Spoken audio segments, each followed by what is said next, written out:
waaw dañu woote woon set setal mais set setal bi li ñu si organisé li nekk ci biir dafa bari ñu woote set setal gis nga banc yi nu mu mel ñu defar ay banc karole ko defar ko ba mu baax defar kii tamit ay fleur xam nga pour defar gox bi aussi tamit ñu woote woon tey journée boo xamante ne tey li ñu si def dafa bari maanaam dañu war taal ay lamp léegi ci kanam rek incha allah xam naa fii ak 20 heures di ngeen gis fii leer naa ñu taal lamp yi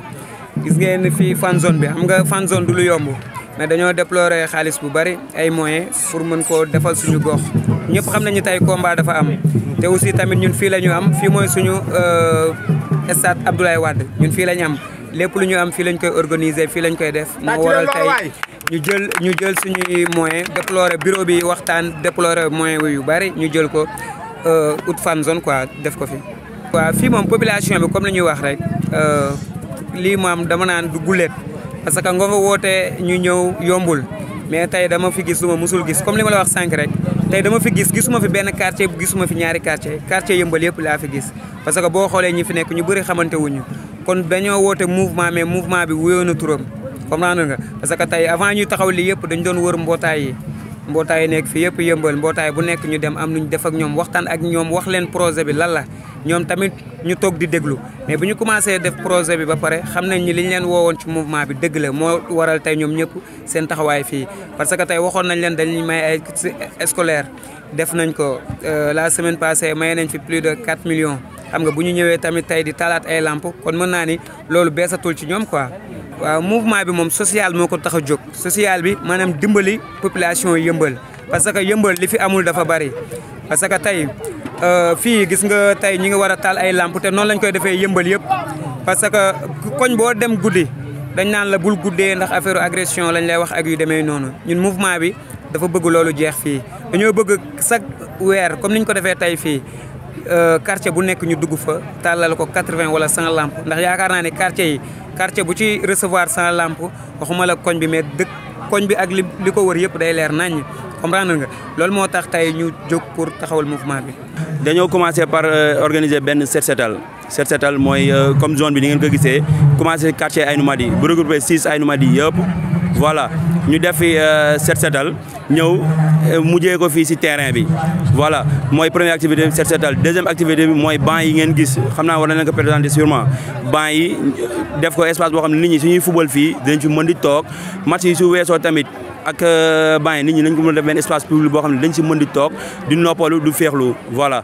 loolu mooy deuxième activité bi troisième activité bi mooy projection combat bi vu que li ñu doon def ak quatrième activité bi mën naa si dugalaale parce que quatrième activité bi mooy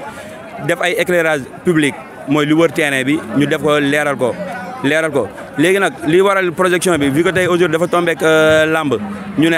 nañ pour mën a captiver nit ñi mën a présenter waale lamb yi ne leen defaale projection au moins nit ñi mën a toog fii ñun ñëpp ñu dundandoo ko. tey ngeen gis ñu daje fii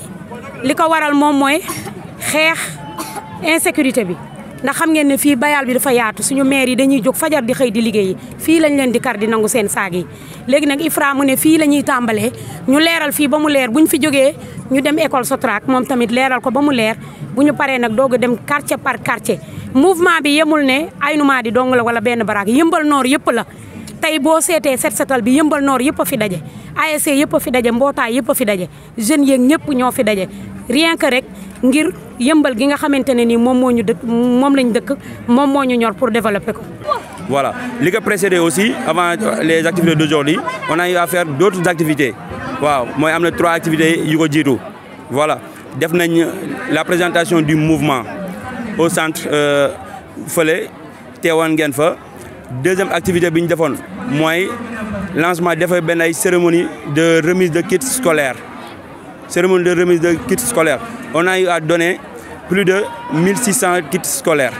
joxe nañ ko fi aussi ak ay enveloppes yoo xam ne pour ay frais d'inscription la pour les parents d'élèves voilà beneen activité bi mooy te ba léegi ñu ngi si mooy mbootaay yi on a eu à faire 21 mbootaay te mbootaay bu ñu dem bu nekk dem nañ fa joxe fa enveloppe bi si gën a ndaw 100 000 francs la 100 000 ba 150 000 jusqu'à 200 000 ça dépend si mbootaay bi nu mu toll ba léegi loolu ñu ngi si war a continuer incha allah mardi ak mercredi war nañoo continuer suñu lancement mbootaay boobu noonu pour vous dire que ni limité wu ñu lépp suñuy activité fii nii rek maanaam yamul fii activité yi lii 4 activités yu nekkagum la mais am na ay activités yu nekk suñu kalam waaw à partir de là comme ni ñu wax rek dañuy continuer ci suñuy ay projection mooy ñun li ñu yëkkati mooy comme ni nga ko déggee mouvement yëmbal gis-gis bu bees ànd defar suñu gox waaw voilà ànd defar suñu gox dafa regrouper lépp comme ni ñu la ko waxoon à la présentation du mouvement ñun dañuy œuvrer ci côté yëpp muy côté éducation côté santé côté sport voilà mooy côté social lépp loolu yëpp da koy regrouper am nañ benn volet boo xam ne commencé nañ ko mooy ci côté éducation ak remise kits scolaires yi beneen volet bi côté social ñi ngi ci ak sunu mbootaay et tout beneen volet bi muy santé ñi ngi teg ay programme yoo xamante ne ni dispensaire yi nga xam ne moom moo ñu wër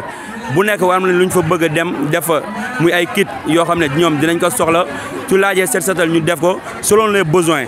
donc ñu ngi ci ay perspectives li ñu nekkoon li tax sunu mouvement jug ba léegi ñu ngi ci